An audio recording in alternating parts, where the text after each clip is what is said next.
Good afternoon. Welcome to Friday. Finally, Friday. Welcome to the Whole Lot of Zep channel. We're going to be talking some diecast, and I made a promise to Ron from Ron's Diecast Muscle Cars. I would do a nod to what he was doing with his video earlier today as he pulled out his stock cars and his drag cars, and I noticed in his set right away a couple Sox Martin, so I had to. I had a set, a Dick Landy and Sox Martin set that I had to pull down and uncard and so I could show Ron, and like I said, it's a nod to Ron and what he did earlier. If you don't know who he is, Ron from Diecast Muscle Cars, go check out his channel. He does some really great stuff. Some of you may already know him, and if you haven't seen his channel earlier today, that's what he was talking about. Was he had a red, white, and blue theme going on for the 4th of July, and not to purposely follow in his footsteps, but I intended to do a red, white, and blue theme too. So that part I got going on, but the Dick Landy and Sox Martin is a nod to what Ron was doing. So anyway, let's just see what we got on tap here. I'll pull these out.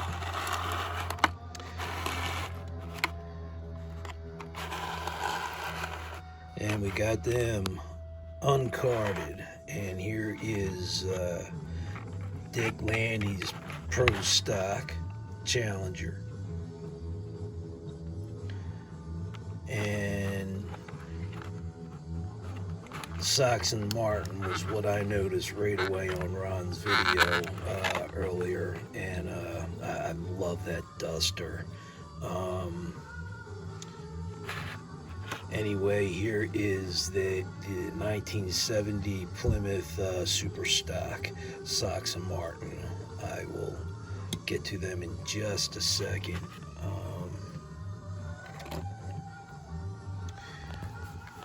So, to keep with the red, white, and blue tradition, and in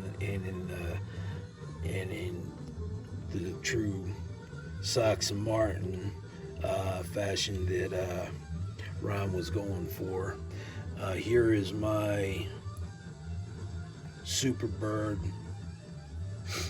Sox Martin.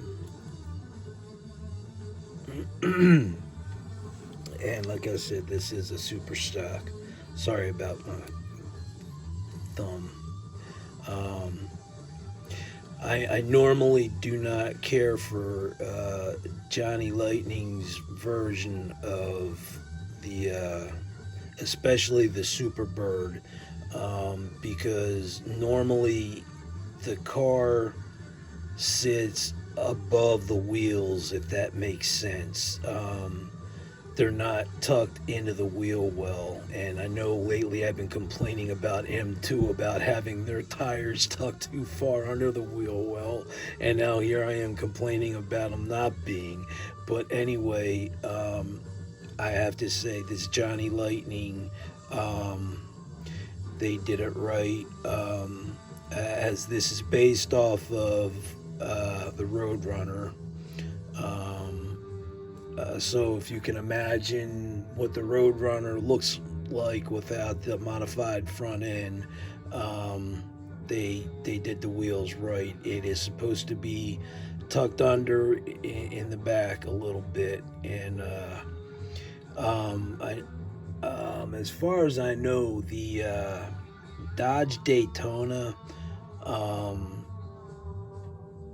That might have been modified a little bit different. I know it's based off the 1969 Charger, um, but they seem to sit a little bit lower in the front end, and I'm wondering if that has anything to do with the extra weight, even though it was fiberglass, as far as I understand.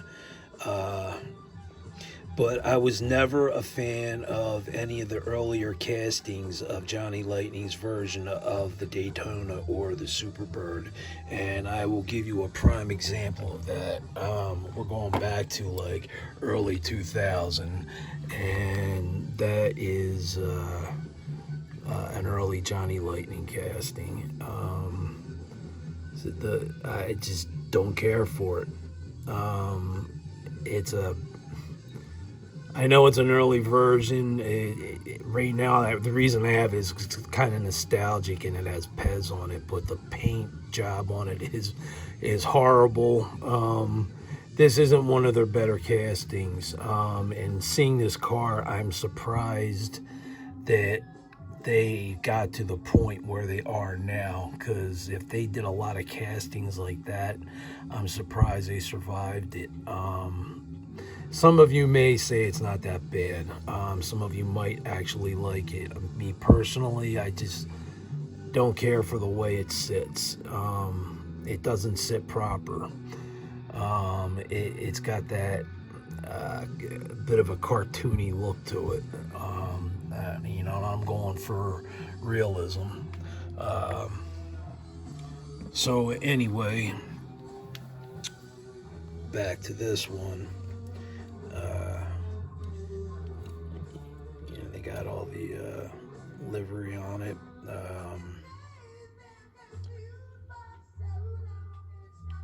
You look online, you're gonna see pretty much everything that is on this car is going to be in the photos. There might be a few of the sponsorships missing, probably due to licensing rights, but this is a true to accurate Sox Martin 1970 Superbird, and it's done right.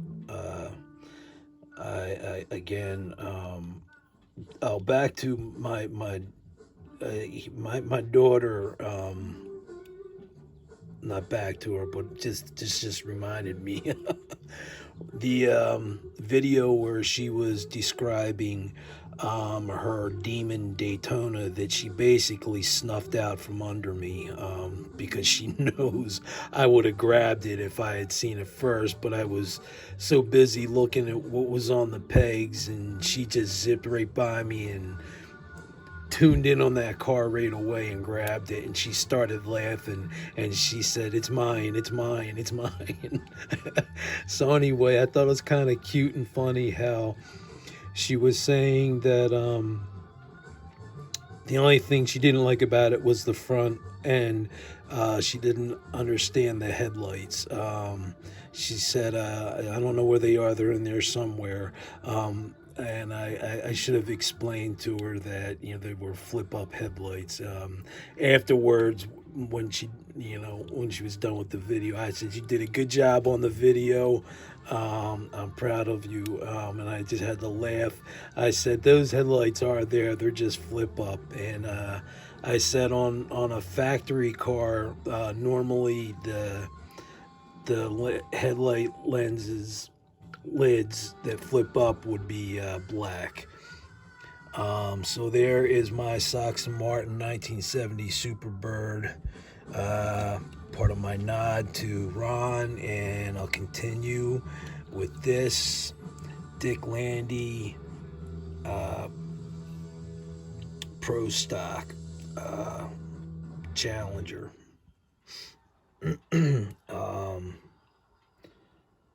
This is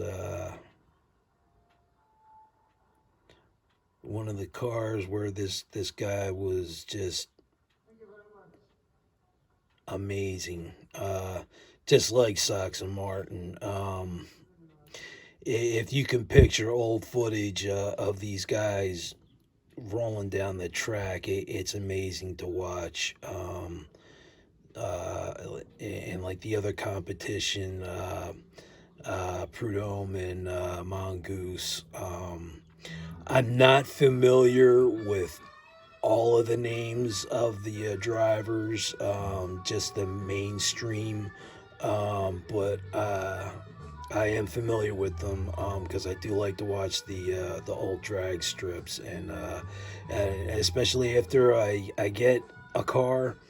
I like to look it up on YouTube and see the actual footage because I want to see how accurately portrayed the diecast version is compared to the real version. I have a tendency to do that. And so while I'm doing that, I'm also getting entertained by watching what these guys were doing during the heyday. And uh, it's got some big meats in the back. I like this paint scheme. It's really cool. It really is. Um, and I believe those are either SST Kragers or center lines. If they're center lines, they're polished because SST Kragers are usually chrome. Center lines are usually they not shine, not buffed. Um, Again, this car, minus a few sponsorships, if you look online and find this car, you will see that it is done accurately, um, and they did a fine job with it. And I didn't open the hood on the other one, but yep, they both open. Um, Not much of a detailed engine. To go through all of that artwork on the outside of the car, they came up short on the detail in the engine. Sorry, I'm trying to focus on this here. It doesn't seem to wanna. It's just a black compartment. That's kind of disappointing. Uh, Only just because you look at the rest of the car and you're like, wow, look how well done up it is, and then you open it up and expect to see like uh, something orange at least, and it's just all black. So now I'm curious to see if I can even get this open with one hand. I think I can. I think I can.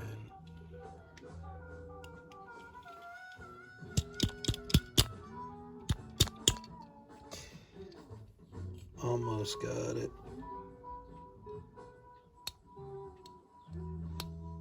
Maybe not.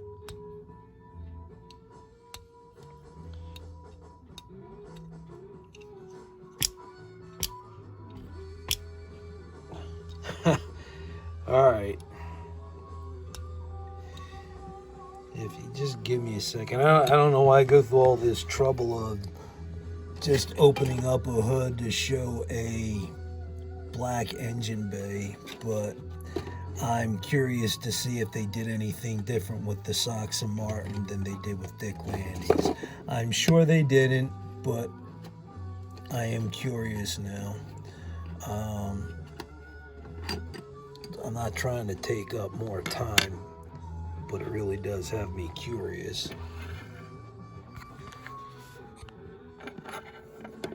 So let's see.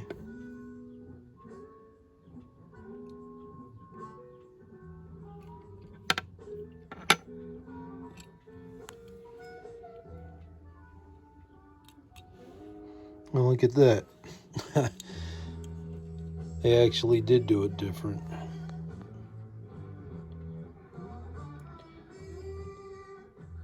Everything's white except the whole engine. The whole engine is red.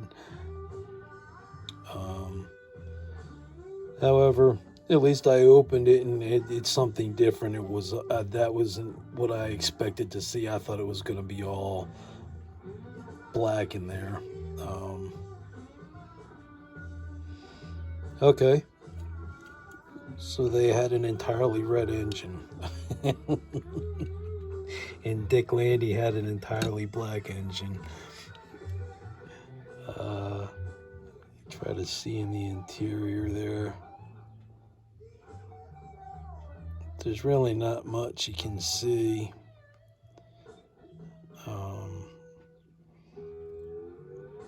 The whole car is just eye candy. That's what it is, and it's eye candy done very nice. And I have to say that the Sox Martin, for the first time I've had these, they're breathing air, and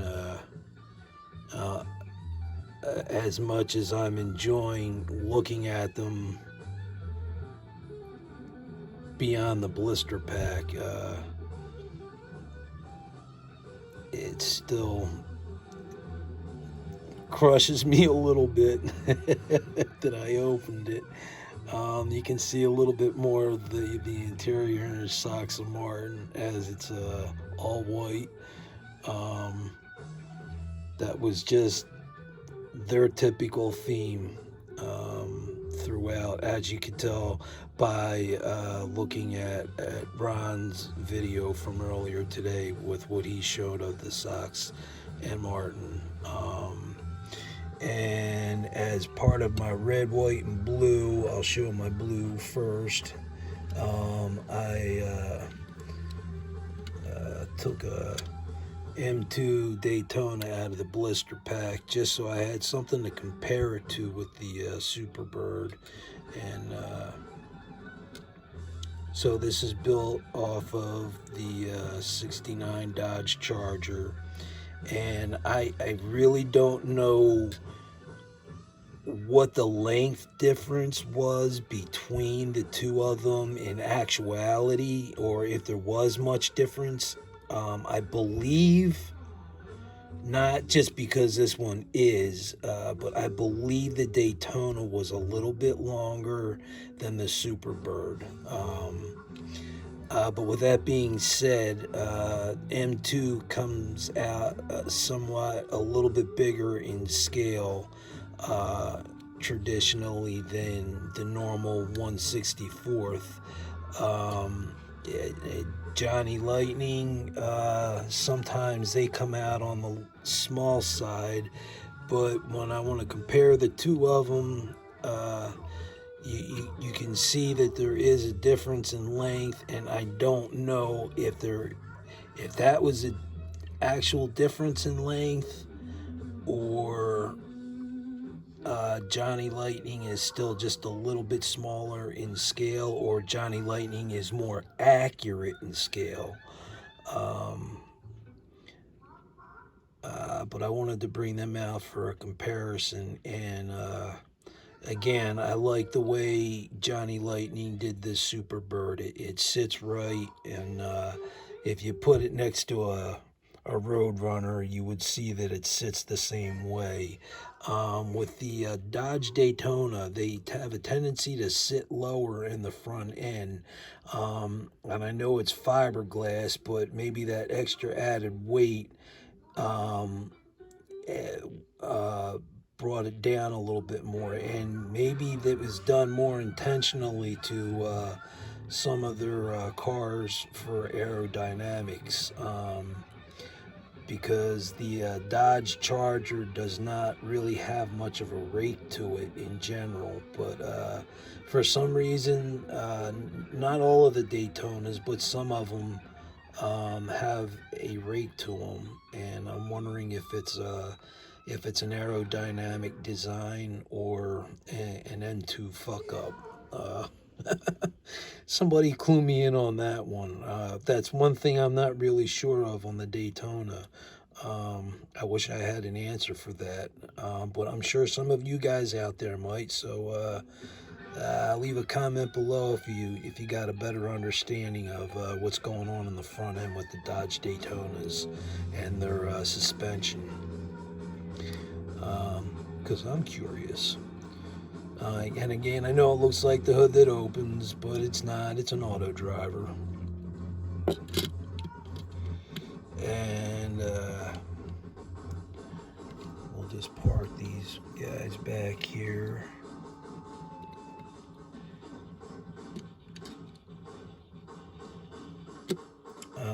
Now to go with red, I know I recently showed this, but it was more of a tribute than an actual review. So to bring back out in its finer glory, and I'm not taking this out of the blister pack yet, the C10 Eruption. And on the license plate up front, it says Godspeed.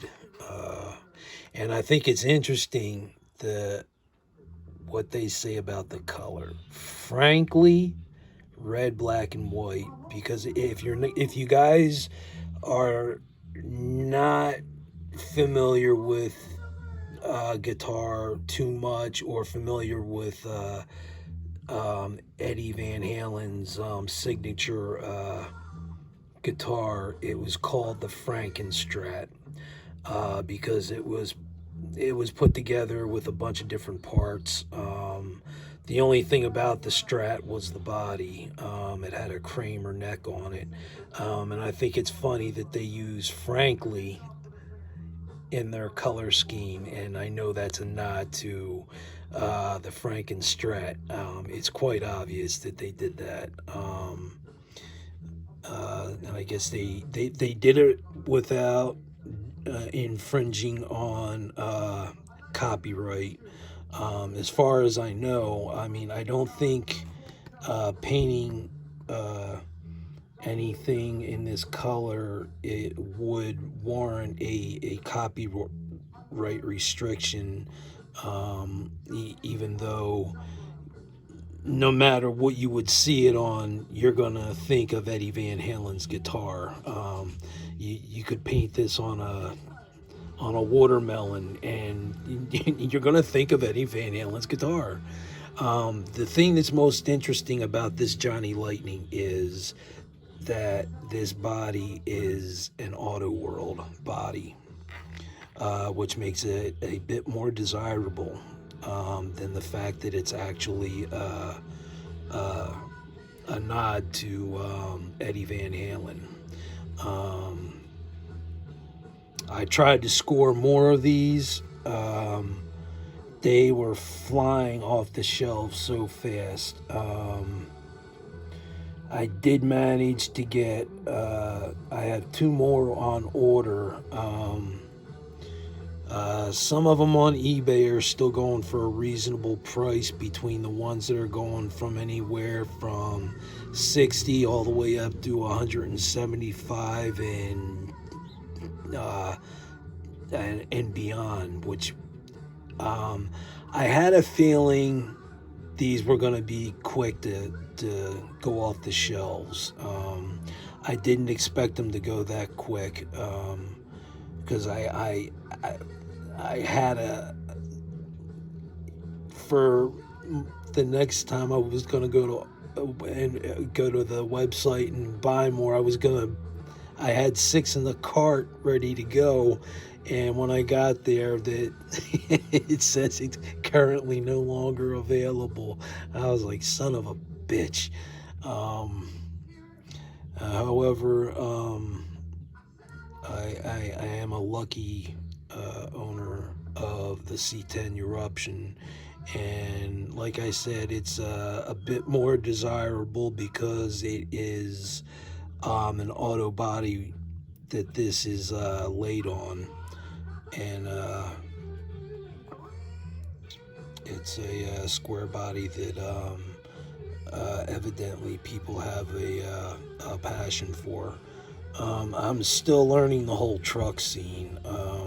That's another thing. While I'm talking about trucks, I forgot to show you guys part of my other miscellaneous muscle and fantasy was down here. and I still believe that's the car that started the whole muscle car scene, whether it was 1960 or what. That 409 caused a big stir. But over here, I have on my little selection of trucks down here. And over here above the mini GTs is my Bel Airs, Nomad, and the T-Bird. And again, everything above that is all Dodge.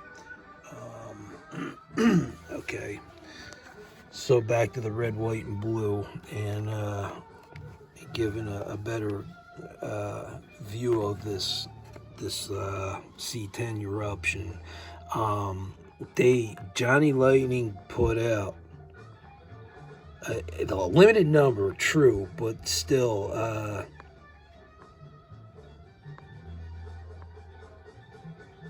almost 6,900.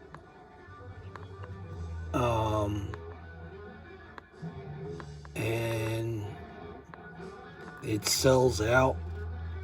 I knew that was going to happen. I just had that feeling. I mean, this is just, it has too much going for it, and I'm sure that the version B, the yellow and silver, I'm sure that one is going to go too. I don't think it's going to fly off the shelf as quickly as the C10 eruption for obvious reasons. But I still believe people knowing that it is the auto world body that it's sitting on is making it a bit more desirable. But they did a really, really, really nice job on this.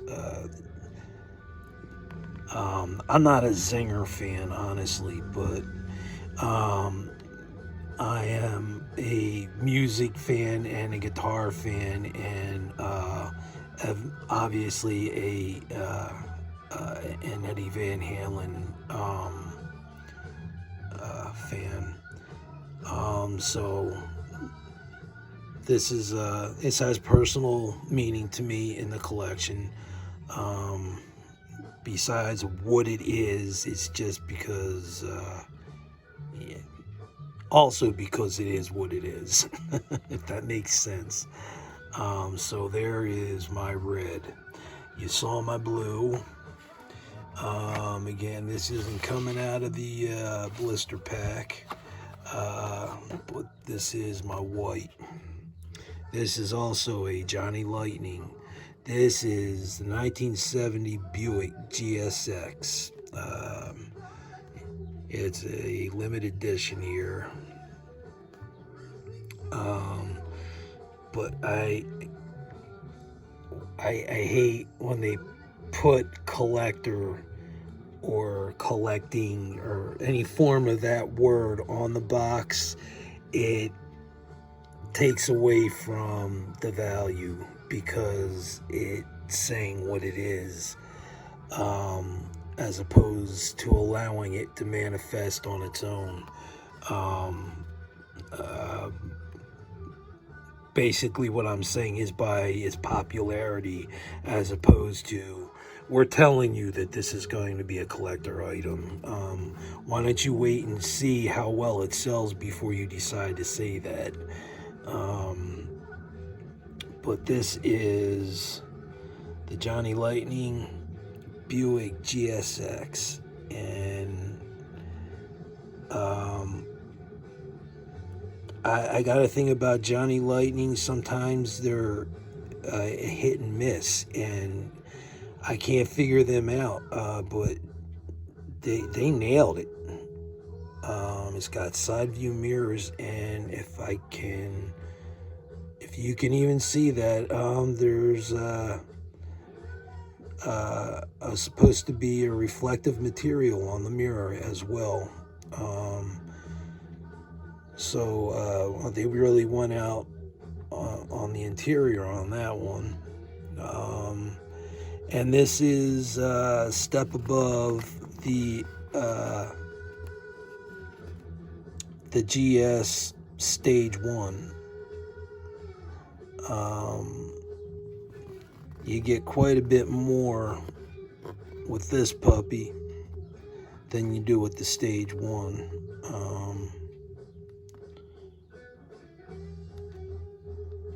First of all, you get more power. And I'm gonna go out on a limb and say the suspension is probably upgraded as well. It's probably got a beefier rear end to it, possibly a different tranny, and if I'm not mistaken, it also has a spoiler that the GS Stage 1 does not come with. But yeah, I talk about companies and not doing side view mirrors, and I look at this, and they actually went ahead and tried to make it look like reflective material. So wow, and good for you, Johnny Lightning. Wow, that's impressive. That's a really nice touch. I had no intentions of pulling this out of the card. They say this is a new release, but let me see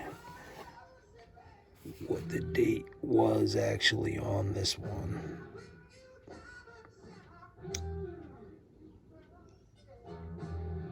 This is 1999. That old. So, yeah, it was still under Playing Manus. So this is a 1999 casting. And that Pez Superbird I showed you was a 2000 or 2001 casting. So like I said, I just don't get Johnny Lightning. It's either let's just throw something together, or hey guys, let's put something together. You know what I mean? And I'm going to show you the GS Stage 1.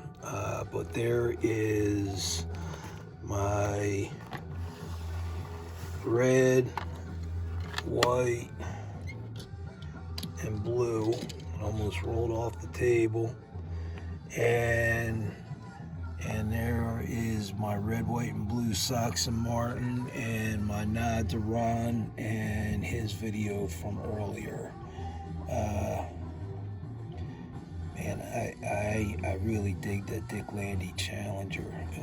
It just looks badass. And it just, anything that Sox and Martin you look at, you just know right away you're looking at a Sox and Martin. You don't even have to read anything. Just look at that paint scheme. They do an awesome job with their red, white, and blue. So now my Buick GS, which is also a Johnny Lightning. I thought this was always odd to me.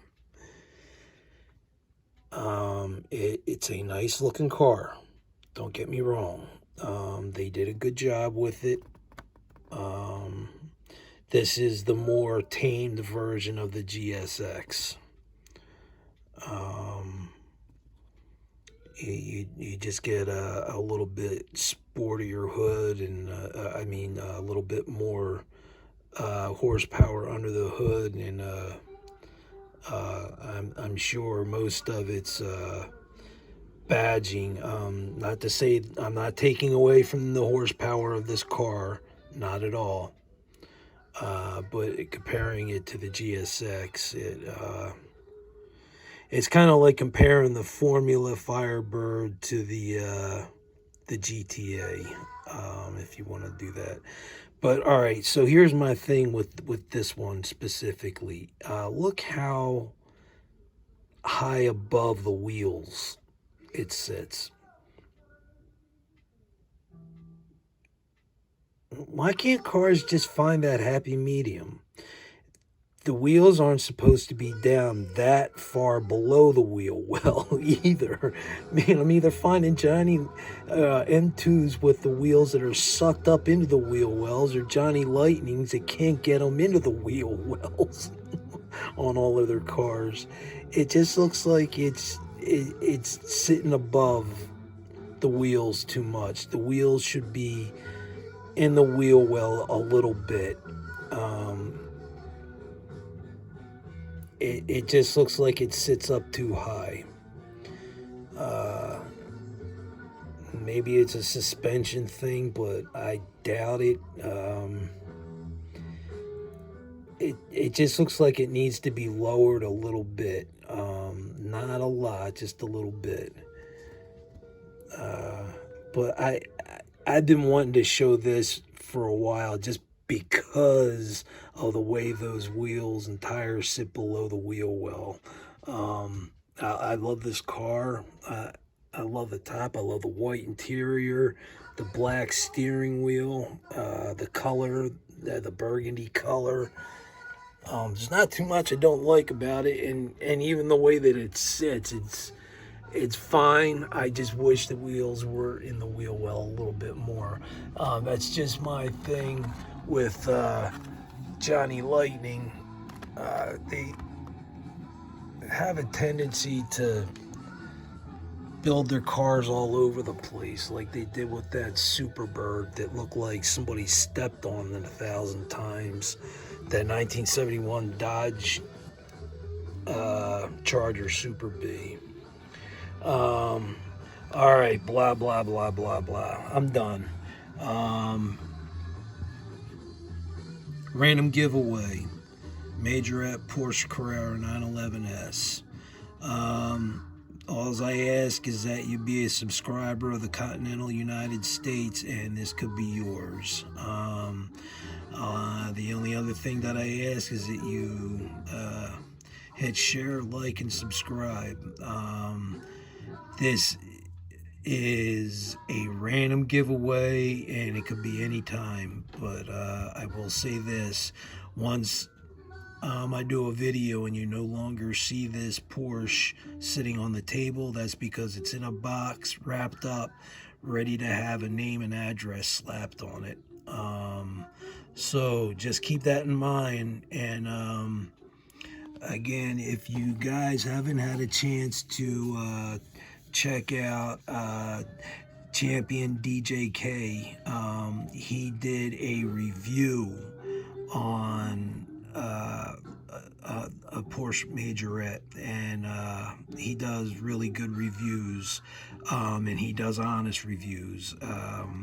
So if you go to his channel and look for his one video specifically dated June 19th, 2021, you will see him unboxing a Porsche Majorette, and you will get an idea of what it looks like unboxed. I can't unbox this because it's a giveaway, but if you guys want to get a better idea of what one looks like unboxed, head over to Champion DJK's channel and check it out. Again, that video is June 19th, 2021. And it's about halfway into the video when he shows the Majorette. But check out the whole video, because he does a really good job reviewing cars, and he's straightforward. He's very good with his opinions and his reviews, so go check him out. I think it's awesome that he found one that he was able to do a review on, because it kind of helps me out with this. And he's getting some more people to check out his channel. So it's helping everybody out. So anyway, that's all I got. I've been babbling on for 40 minutes now. I'm done. Happy 4th of July. You guys enjoy it, stay safe, and take care. I'll see you on my next video.